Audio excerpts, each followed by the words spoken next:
So recommendations versus endorsements. So do you remember when endorsements were all the rage a couple of years ago? That when LinkedIn came out first, that every time you opened up LinkedIn, you would either be asked to give somebody an endorsement for a certain skill, or that you would have received one in return from somebody else. So endorsements, they weren't really that genuine, because you could endorse anybody for any skill and you don't necessarily ever have met them in the past, but yet you're still saying that they're great at talent management. So now endorsements, they still live on LinkedIn profiles, but they've been moved to skills and endorsements, and they've kind of been combined in that section there. So you can see here that the endorsements still exist, but they have been combined with skills and endorsements, and they don't take up as much space as they used to, let's just say that. However, for me, the really important part of LinkedIn are recommendations. And in this section of the video, I'm going to show you how to either ask for a recommendation or how to give a recommendation. So recommendations, what exactly is a recommendation? So according to LinkedIn, a recommendation is a statement that is written by a LinkedIn member to recognize or commend a connection, such as a colleague, business partner, or a student. So what I found is that you do have to be first degree connections with whoever you're looking to get your connection request from. Secondly, and in some cases, the recommendation section only appears after you give or you receive a recommendation. Only one recommendation can be sent to each person in your network. So what that means is that I can only ask, let's say one of my clients, I can only ask them once through LinkedIn. And if they choose not to give me a recommendation through LinkedIn, I can't keep on asking them and pinging them the request week in, week out. And lastly, there is no limit to the number of recommendations you can request or that you can give.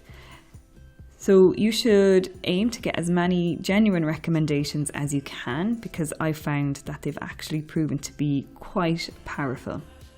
So next I'm going to take you through a couple of different steps on how to request a recommendation.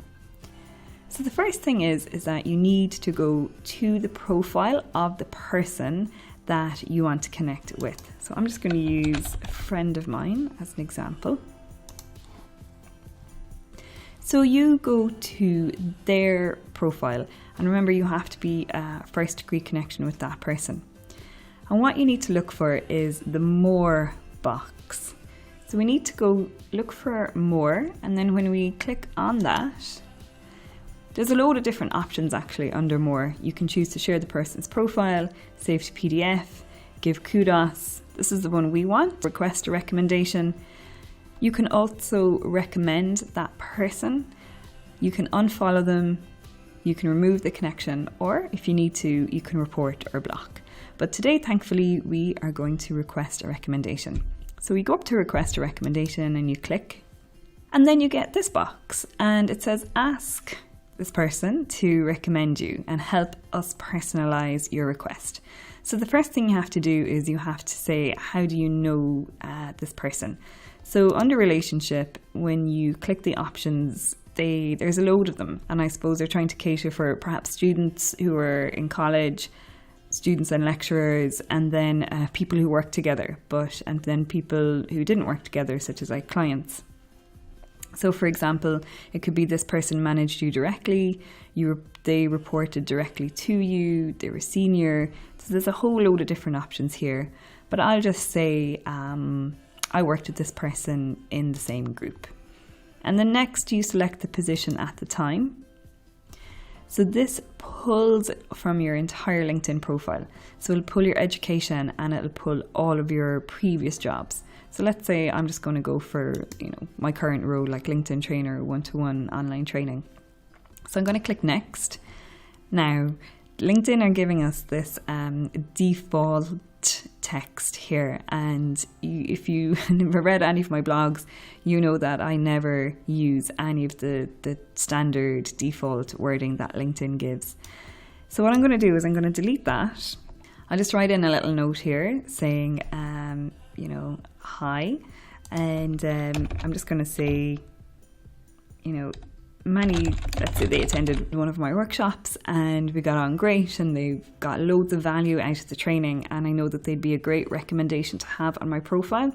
So I'm just going to write a quick little message, nothing too long, and I'm just going to quickly word up just a really nice way of asking for my recommendation request.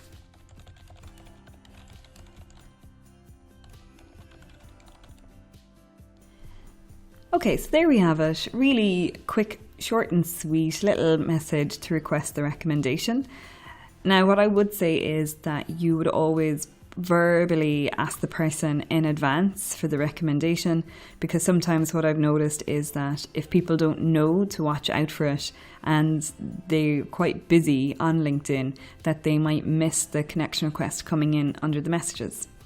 So next we just click send, and that wings its way over to the individual. And then we get this. So this is what it looks like. It's all done through LinkedIn Messenger. So this is an example that I would have sent to somebody previously. And it says, "Hi Owen, thanks for coming along to the training today. Would you mind writing me a quick recommendation whenever you get a chance? Many thanks, Louise." So you can see I use pretty standard wording when I'm asking for the recommendation. So Owen gets a link then to the recommendation. It's all done through LinkedIn. So he clicks on that blue link, he writes his recommendation, he hits send, and then I get this message. So Owen sent you a recommendation. View the recommendation. So then I click that link and you can see the recommendation is still pending because I haven't approved it yet. It doesn't sit on my profile because it's not been approved. So you read through the recommendation. Let's say for some reason you don't like it, you can choose to dismiss. You can maybe perhaps ask for a revision. So sometimes if there's a typo or if people misspell my name, I just have to click this button, go back to them and say, "Thanks very much for the recommendation, it's great. I just spotted a little typo. Would you mind correcting that before I add to my profile?" And then the last option is, if you're very happy with it and it ticks all the boxes, then you click add to profile. And then that's how it appears on your profile. So just in summary, recommendations are really, really powerful, and they're not employer references. They can come from anybody. They can come from somebody you worked with previously, somebody you're currently working with, or a client or somebody that you've done a bit of work with, or somebody that you were in college with.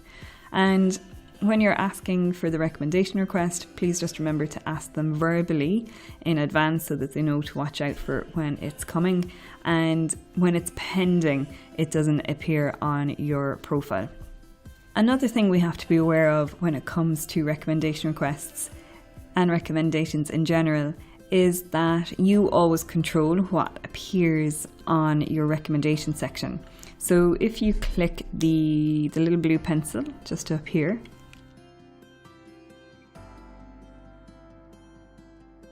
can you see the way for this one? I can ask for a revision, or I can show, or I can hide. So why would you want to hide a recommendation from somebody? Well, maybe you don't get along too well anymore, or maybe, they've kind of closed down their business and they've moved on, or they're doing something else, or for whatever reason, you just don't feel that it's relevant to have on your profile. So you are always in control of what appears on your recommendation section. Also, if you have given a recommendation to somebody, again, you're always in control of that. So again, let's say something happens between the two of you and you no longer want your recommendation appearing on their profile. You can choose to delete the entire thing, or you can choose to revise the wording.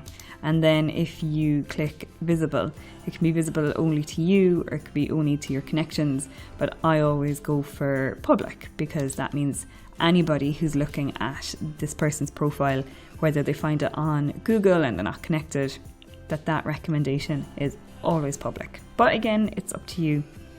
It depends on your internal kind of temperature settings. So those are just a couple of things to bear in mind when it comes to asking for recommendations.